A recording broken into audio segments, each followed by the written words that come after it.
Hi friends, welcome to stories of Aisa. ഈ കഥയും കഥാപാത്രങ്ങളും തികച്ചും യാദൃച്ഛികമാണ്. മരിച്ചുപോയവരോ ജീവിച്ചിരിക്കുന്നവരോ ആയ ആർക്കും ഈ കഥയോ കഥാപാത്രങ്ങളുമായോ യാതൊരു ബന്ധവുമില്ല. പാറേക്കാട്ട് കുടുംബത്തിലെ തൊമ്മച്ചിൻ്റെയും മേരിയുടെയും മക്കളാണ് ജോണിയും മാത്തുക്കുട്ടിയും.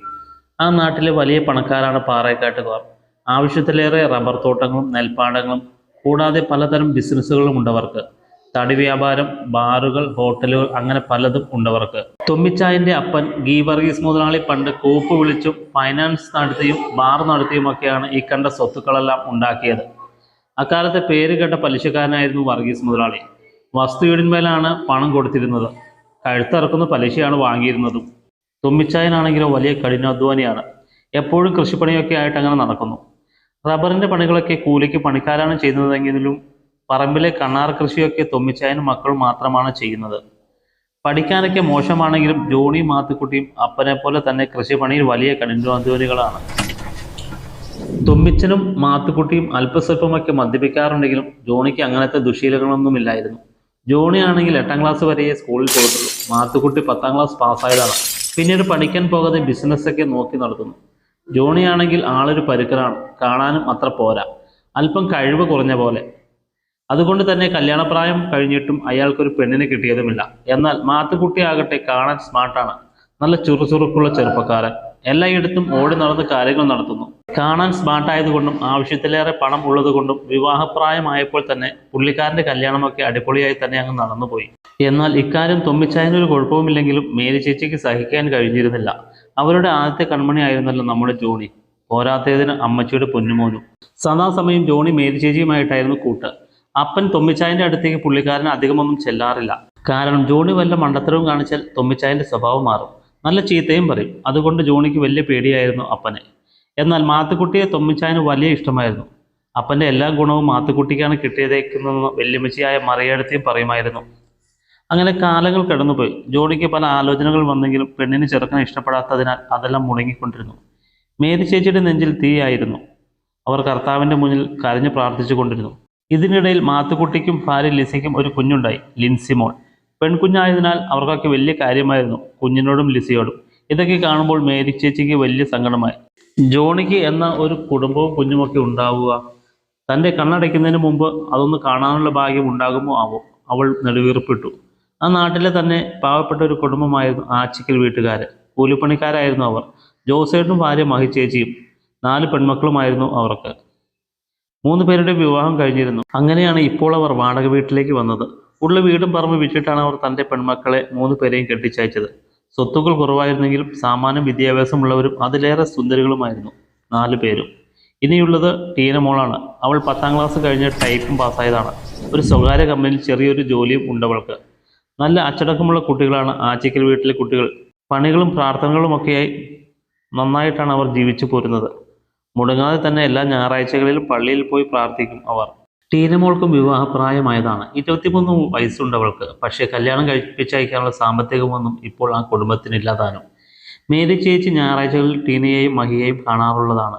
ഇപ്പോൾ ജോണിയുടെ കല്യാണം നടക്കാതിരിക്കുന്നതിനാൽ ടീനയെ കാണുമ്പോൾ മേരി ചേച്ചിക്ക് ഒരു ആഗ്രഹം. തൻ്റെ മോൻ ജോണിക്ക് അവളെ ഒന്ന് ആലോചിച്ചാലോ?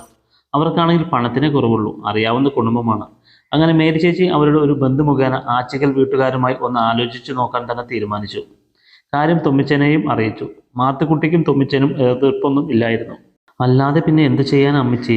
കാശൊന്നും നോക്കണ്ട, വേറെ ഒന്നും ശരിയാകുമെന്ന് തോന്നുന്നില്ല. ഇത് തന്നെ ആലോചിക്കുന്നതാണ് നല്ലത്, മാത്തുക്കുട്ടി അമ്മച്ചിയോട് പറഞ്ഞു. ഒന്ന് ആലോചിച്ച് നോക്കിയപ്പോൾ മാത്തുക്കുട്ടി പറയുന്നത് തന്നെയാണ് ശരിയെന്ന് തൊമ്മിച്ചായനും തോന്നി. അങ്ങനെ ആലോചന ആച്ചിക്കൽ വീട്ടിലെ ജോസും മഹിയും അറിഞ്ഞു. അവർക്കത് വിശ്വസിക്കാൻ കഴിയുമായിരുന്നില്ല. പക്ഷേ അവരുടെ ബന്ധു തന്നെയല്ലേ വിവരം ഇവിടെ വന്ന് അറിയിച്ചത്. എല്ലാം അവരുടെ ഭാഗ്യമാണെന്ന് അവർ കരുതി. വിവരങ്ങളെല്ലാം തൊട്ടടുത്ത മുറിയിൽ നിന്നും ടീനയും കേൾക്കുന്നുണ്ടായിരുന്നു. പക്ഷേ അവൾക്ക് ആളെ ശരിക്കും മനസ്സിലായില്ല. മാത്തുക്കുട്ടിയെ മാത്രമേ അവൾ കണ്ടതായിട്ട് ഓർക്കുന്നുള്ളൂ. എന്തായാലും മാത്തുക്കുട്ടിയുടെ ചേട്ടനല്ലേ, മോശമാകാൻ വഴിയില്ല, അവൾ മനസ്സിൽ കണക്കുകൂട്ടി. അന്ന് രാത്രിയായി. അത്താഴം കഴിക്കാതിരുന്നപ്പോൾ തന്നെ മഹിയും ജോസേട്ടനും അവളുടെ കല്യാണക്കാരും പറഞ്ഞു തുടങ്ങി. ഇങ്ങനെ ഒരു ആലോചന വന്നത് നിന്റെ ഭാഗ്യമാണടി മോളെ, മഹി ചേച്ചി പറഞ്ഞു. കൃഷിയും ബിസിനസ്സുമൊക്കെ നോക്കി നടത്തിക്കൊണ്ടിരുന്നപ്പോൾ കല്യാണത്തിന് കുറച്ച് താമസിച്ചു പോയതാ. ജോണി നല്ലവനാ, അല്പം പ്രായം കൂടുതൽ ഉണ്ടെന്നേ ഉള്ളൂ, ജോസേട്ടനും കൂടെ പറഞ്ഞു നിർത്തി. മോള് എന്ത് പറയുന്നു? അവർ ടീനയോട് ചോദിച്ചു. അപ്പച്ചൻ്റെയും അമ്മച്ചിയുടെയും ഇഷ്ടം പോലെ. ടീന ഒരു ചെറിയ നാണത്തോടെ പറഞ്ഞൊപ്പിച്ചു. മോളുടെ മറുപടി കേട്ട് അവർക്ക് സന്തോഷമായി. അങ്ങനെ അടുത്ത ഞായറാഴ്ച തന്നെ കുർബാന കഴിഞ്ഞ് പെണ്ണ് കാണാനായി മേരി ചേച്ചിയും ജോണിയും മാത്തുക്കുട്ടിയും ഭാര്യ ലിസിയും കൂടി കാറിൽ അവരുടെ വീട്ടിലെത്തി. അവർ അല്പനേരം നാട്ടുവർത്തമാനമൊക്കെ പറഞ്ഞുകൊണ്ടിരുന്നു. മോളോട് ചായ കൊണ്ടുവരാൻ പറയൂ, മഹിയെ നോക്കി ജോസേട്ടൻ പറഞ്ഞു. ഉടനെ തന്നെ ടീന നല്ല ഡ്രസ്സൊക്കെ ഇട്ട് ചായയുമായി എത്തി അവരുടെ മുന്നിൽ വന്ന് നിന്നു. അവർക്കൊക്കെ ചായയും കൊടുത്ത് അകത്തേക്ക് കയറിപ്പോയി. അവളുടെ നെഞ്ചെടുപ്പ് കൂടി വന്നു. അവൾ കരുതിയ പോലെയുള്ള ആളല്ലായിരുന്നു ജോണി. അവൾക്ക് നിരാശ തോന്നി. ലിസിയും മേരി ചേച്ചിയും അകത്തു വന്ന് ടീനയെ കണ്ട് സംസാരിച്ചു. അവർക്ക് രണ്ടുപേർക്കും ടീനയെ നന്നായി ഇഷ്ടമായി. താമസിക്കാതെ പള്ളിയിൽ വെച്ച് അവരുടെ മനസ്സമ്മതം നടന്നു. വൈകാതെ തന്നെ കല്യാണവും കഴിഞ്ഞു. വീട്ടുകാരുടെ സമ്മതത്തിന് വഴങ്ങിയായിരുന്നു അവളുടെ കല്യാണം നടന്നത്. അവൾക്ക് ഒട്ടും ഇഷ്ടമല്ലായിരുന്നു അങ്ങനെ ഒരാൾ. അവളുടെ സങ്കല്പത്തിനൊത്ത് ചെറുക്കനൊന്നും അവൾക്ക് വിധിച്ചിട്ടില്ല എന്നവൾക്ക് തോന്നി. താൻ കല്യാണത്തിൽ സമ്മതിക്കാതെ മറ്റെന്ത് ചെയ്യാനാ? തൻ്റെ വീട്ടിലെ അവസ്ഥ അതല്ലേ? എല്ലാം അവളുടെ മനസ്സിലൊരു നൊമ്പരമായി. അങ്ങനെ അവൾ വിവാഹ ജീവിതം ആരംഭിച്ചു. അവരുടെ വീട്ടിലെത്തിയ അവളെ അവർക്ക് വലിയ കാര്യമായിരുന്നു. പക്ഷേ ജോണിയോട് സംസാരിക്കുമ്പോൾ അവൾക്ക് എന്തോ പോലെ തോന്നും. പറയുന്നത് മനസ്സിലാക്കാൻ ഒരു ബുദ്ധിമുട്ട് പോലെ.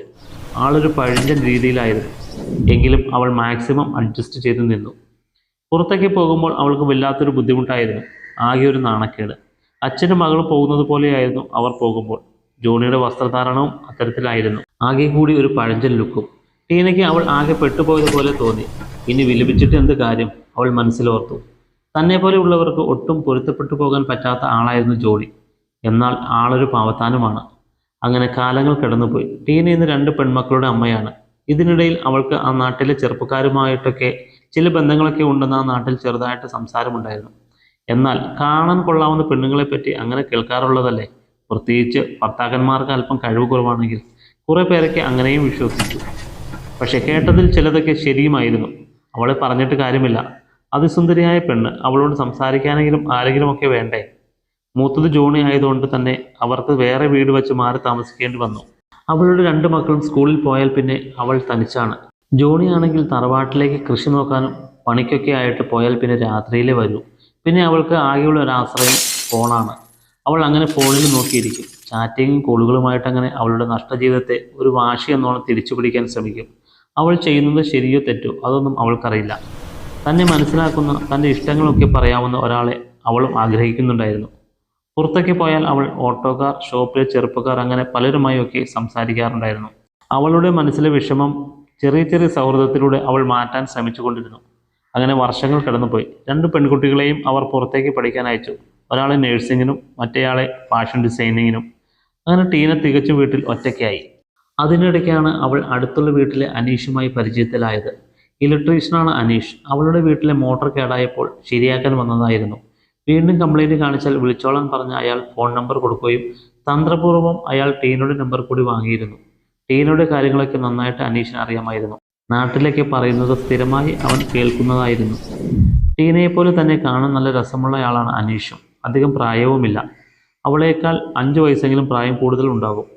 നല്ല സംസാര രീതിയും ആരെയും ആകർഷിക്കുന്ന വ്യക്തിത്വവും. അയാൾക്കും ഭാര്യയും കുഞ്ഞുങ്ങളും ഒക്കെ ഉള്ളതാണ്. അങ്ങനെ നിരന്തരമായ ഫോൺ കോളുകളിലൂടെയും വാട്സപ്പ് മെസ്സേജുകളിലൂടെയും അവർ തമ്മിൽ അടുത്തു. അവളുടെ ആഗ്രഹങ്ങളും സ്വപ്നങ്ങളുമെല്ലാം അവനുമായി പങ്കുവച്ചു. ടീനയ്ക്ക് അവനോട് സംസാരിക്കാതിരിക്കാനോ കാണാതിരിക്കാനോ പറ്റാത്ത അവസ്ഥയായി. ടീന ഒറ്റയ്ക്കുള്ളപ്പോഴൊക്കെ അനീഷ് ആ വീട്ടിൽ വരുന്നത് പതിവായി. ഓരോരോ കാരണങ്ങൾ ഉണ്ടാക്കി ടീന അവനെ വീട്ടിൽ വരുത്തിക്കൊണ്ടിരുന്നു. അങ്ങനെ അവർ എല്ലാം കൊണ്ടും ഒന്നായി. ഒരിക്കലും പിരിയാൻ പറ്റാത്ത വിധത്തിൽ. അങ്ങനെ അവളുടെ പുരുഷനായി അവനെ കണ്ടു. ഇതൊക്കെ ആ നാട്ടിൽ സംസാര വിഷയമായി കൊണ്ടിരുന്നു. അനീഷ് രാത്രിയിലൊക്കെ അവളുടെ വീട് സന്ദർശിക്കാൻ തുടങ്ങി. കുറച്ചൊക്കെ കാര്യങ്ങൾ ജോണിയുടെയും വീട്ടുകാർ അറിഞ്ഞിരുന്നു. അവർക്ക് ആകെ നാണക്കേടായി. ഇത് തൊമ്മിച്ചായനെ വളരെ ദേഷ്യം പിടിപ്പിച്ചു. ഇത് കൈയോടെ പിടിക്കാൻ തൊമ്മിച്ചായന് മുന്നിട്ടിറങ്ങി.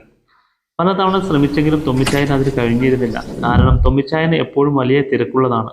പല കാര്യങ്ങളൊക്കെ ഉണ്ടാകും. അതിനിടയ്ക്ക് ഇതിനൊക്കെ എങ്ങനെ സമയം കിട്ടാനാ?